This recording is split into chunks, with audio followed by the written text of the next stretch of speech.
That may be the greatest catch I've ever seen in my life. Okay, guys, I have a pretty exciting announcement. Our official Dynasty Rookie Draft Guide is done. Now, no, it's not available just yet. We have to make sure that we have all the copyright situation sorted out. But as soon as it is, I promise you, I'm going to be making an announcement on Patreon. I'm going to be making an announcement on Discord and, of course, on the channel, making sure you know that if you are on Patreon and you are a part of that Mother Flocker tier, you need to be shooting me your DM. That way I can get you your copy of our Dynasty Rookie Draft Guide. And I made this announcement on the main channel, but technically, yes, it will be available on Amazon.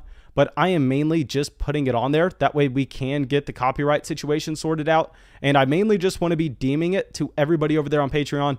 So, I mean, yes, it's going to be available, but I'm going to make it like $59 on Amazon. You don't want to be spending $59 on it. I will tell you that right now. This is not me trying to sell it at all. This is me just making sure that we are continuing to grow our Flock Patreon community, because as we grow that, we can make sure we are getting more Flock fantasy football leagues, as well as making sure that Dynasty group chat remains extremely active with everybody over there. I mean, honestly, having great conversations about Dynasty football. So yeah, I'm very excited to get your opinion on it. I've been working on it for pretty much ever now. And also, if you're watching this video, you should find our updated rookie rankings over there on Patreon. Now, what we are going to be doing is we are going to be going through and looking at a team from Patreon. And I just sent out a message saying, hey, if you're on Patreon, you have a team that you want me to break down, let me know. I'm going to be looking for teams that preferably aren't that great, preferably need some work done to them, and we can go through. We can give them an in-depth breakdown. I can try to create some own trades that I would ascend on my own rosters. But yeah, let's dive into it. Let's pop this team up here. Now, this is coming out from Jack Apples. Man, thank you so much for sending your team. Thank you so much for always being active in that Patreon Dynasty chat.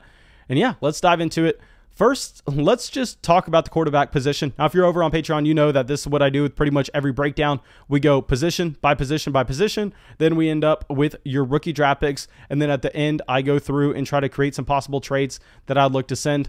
And here at the QB position, I mean, this is obviously the hole on the roster where you have Deshaun Watson, you have Ryan Fitzmagic, and Jimmy Garoppolo. So, I mean, you could be looking at this and go, there's a possibility that by week 6, you do not have a single starting quarterback on this roster. There's also a possibility that by week 6, you have 3 starting quarterbacks, but that's kind of embracing the volatility. And the QB position here is going to be so predictive on what we are going to be doing with the rest of the roster. And I think really everything hinges on Deshaun Watson. Now, y'all know I am of the opinion that you should be going and sending lowball offers for Deshaun Watson right now. I said this whenever the news was at an all-time peak, and I'm sure that now his price is going to be a little bit higher than it was. But yeah, I think at this point, it looks like Deshaun Watson is most likely going to be playing football at some point in 2021, whether that's the all 17-game schedule, whether that's 10 games, we don't know yet.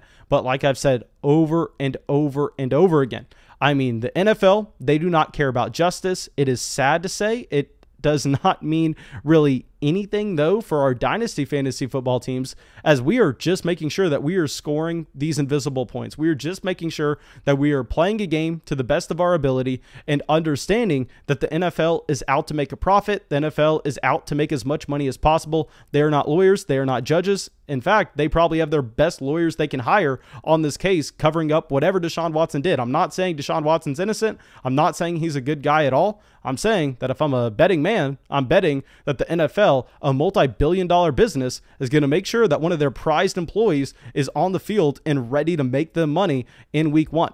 So for that reason, yeah, I mean, I'm of the opinion that you should not be looking to sell Deshaun Watson away. I'm of the opinion that you should be looking to acquire him at a discount, because we have seen time and time again that Deshaun Watson, despite whatever talent is around him, despite if his best wide receiver is Brandon Cooks, I mean, he is going to come out. He is going to be incredibly efficient. He's going to be incredible with his rushing production. So he's going to be a fantastic dynasty option. Now, we do have to talk about the possibility, because of course it's a possibility that he does miss time. So at the end of the video, we'll go through and we'll talk about what we are doing with this roster if Deshaun Watson is clear to play versus if Deshaun Watson is going to be serving a 2021 suspension.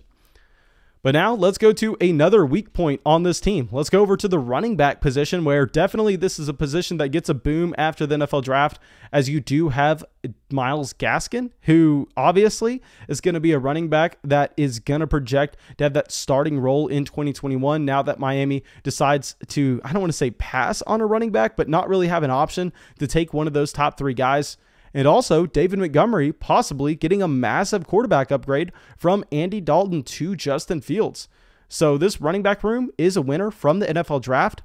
But at this point, you're looking at both Myles Gaskin and David Montgomery, in my opinion, as running backs that are short-term options, as running backs that are currently projected to see a decent amount of volume, but we aren't too excited about the talent profile for either running back. So I think it's safe to say that these are players that you're not going to be feeling comfortable about building your dynasty team around. These are players that if you're playing in a redraft format or you're a contending team in 2021, they're definitely going to be useful pieces for you, because we know volume is king at the running back position over all else. So here, this is going to be another spot where you have to make a change to the roster, whether or not we determine that we are going to be trying to push it in win year 1, or whether or not we try to go productive struggle, which I know you think you're down that path.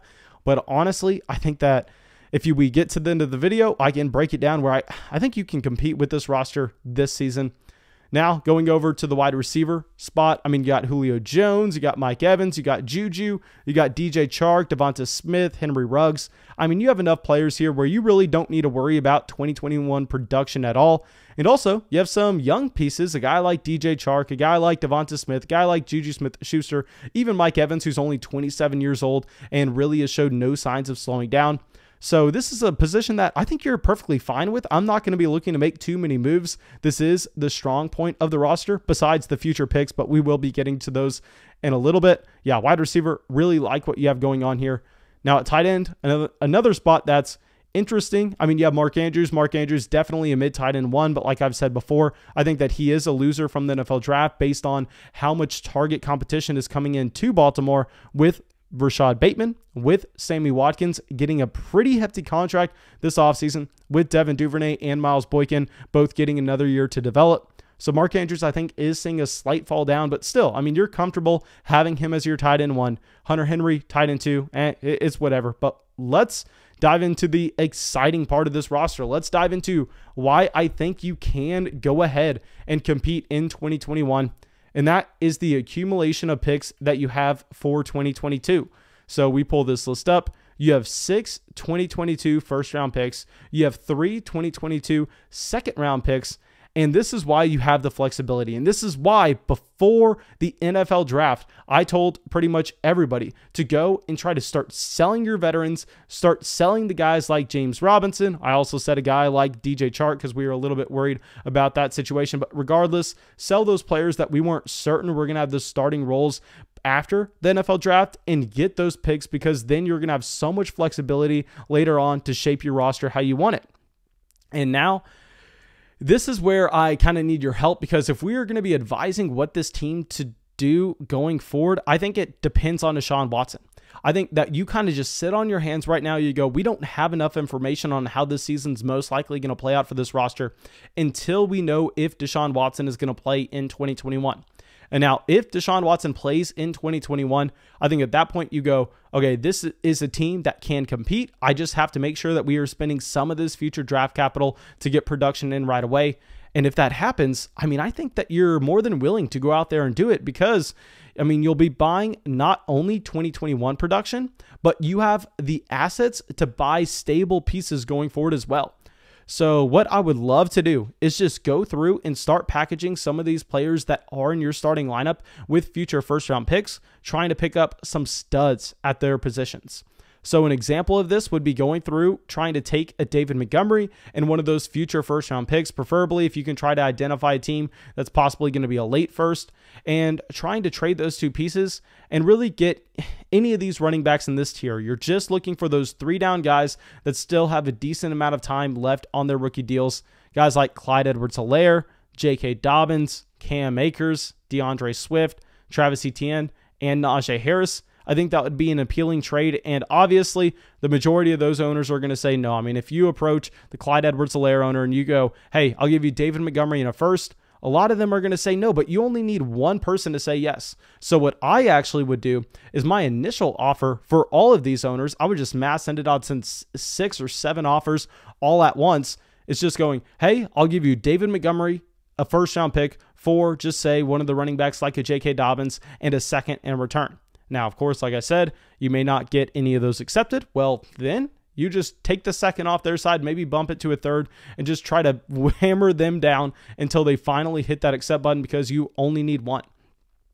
So what that's going to do for you is not only is it going to bolster that running back 1 spot for you, where you should be expecting a higher per game output based on that running back, but also you're going to be getting an asset that also has the long-term value and the guaranteed 2021 offseason value if you need to fix your roster through trade that way as well. So yeah, I really like the idea of trying to make that package. And in, a very similar light, you can do the same thing with Myles Gaskin. I think it's going to be a little bit harder. I think you're going to have to go, and your initial offer can't even be, hey, I'll give you Myles Gaskin and a first for one of those running backs and a second. No, at that point, you have to go, hey, man, I'll give you Myles Gaskin and a first for Travis Etienne. You just have to start going that way, hoping that someone thinks that they are getting the better deal for the short term and the long term. And if they say no, then go, hey, man, how about if I throw in a third? They say no, hey, man, how about if I throw in a second? And no, hey, man, how about I give you a first, second, and third? At that point, I'd imagine that you could possibly pry one of those stud 3-down running backs on their rookie contracts off another Dynasty owner's hands. And if you just can go through and make 2 trades like that, say you trade David Montgomery and a first for, just say, a Cam Akers, then you go trade Myles Gaskin, a first, second, and a third, even if you have to throw in another player like a KJ Hamler and get a DeAndre Swift, then your first and second running backs go from being David Montgomery and Myles Gaskin to Cam Akers and DeAndre Swift, and you only have to pay 2 first-round picks, really, to make that switch. I think that would be fantastic. And another move that you would look to make is trying to bolster that second QB spot and trying to package together Ryan Fitzmagic and a first. Pretty much just getting whoever you can at that point, getting everybody who is in that QB2 tier just an offer their way. Quarterbacks like Ryan Tannehill, quarterbacks like, I don't want to say a Baker Mayfield, but kind of in that tier. Maybe you shoot up for a Jalen Hurts, someone with some rushing upside, but you get the point here. What we are trying to do is we are trying to look at the weak points of this roster. We are trying to use that extra draft capital that you have in the future, and we are trying to haul in pieces that not only project better in 2021, but also have that long-term value to go with it. Now, I think that this roster is so close to being on the edge that there's a scenario where you have to make a complete pivot, and there's a scenario where you have to go, you know what, this team is not ready to compete. Let's just go somewhere else. And that is if Deshaun Watson is suspended for the 2021 season, which I think is unlikely, but still, it's definitely possible. And you're looking at this scenario and you're going, okay, if Deshaun Watson's out, I go from having a team that looks pretty solid to a team that literally doesn't have a starting quarterback. And of course, you can go through and you can use those draft picks and you can trade for 2 starting quarterbacks. But I think at that point, you're paying such a premium with those draft picks and you don't really have the assets to upgrade the other spots in the roster where it doesn't make sense. And I think there you go, productive struggle. There you go. Hey, let's punt for 2021. Let's punt for 2022 and have a just completely dominant team then. And how you're going to do that is you're just going to start moving some of these veteran pieces off the roster. You're going to go take Ryan Fitzmagic. You're going to go, hey, okay, there are a few things we can do here. Let's try to trade him for Jordan Love right away. And maybe that doesn't work. If that does not work, then you go, hey, any quarterback needy team, I will be packaging together a second and a third round pick along with Ryan Fitzpatrick. Give me your first. And even if they are a contender at the time, you don't know how that first is going to end up. Maybe that could turn out to you trading the 211 and Ryan Fitzmagic for next year's 107. And if that would happen, that would be a complete smash. Now, another deal you could look to do is just, you could do so many things here.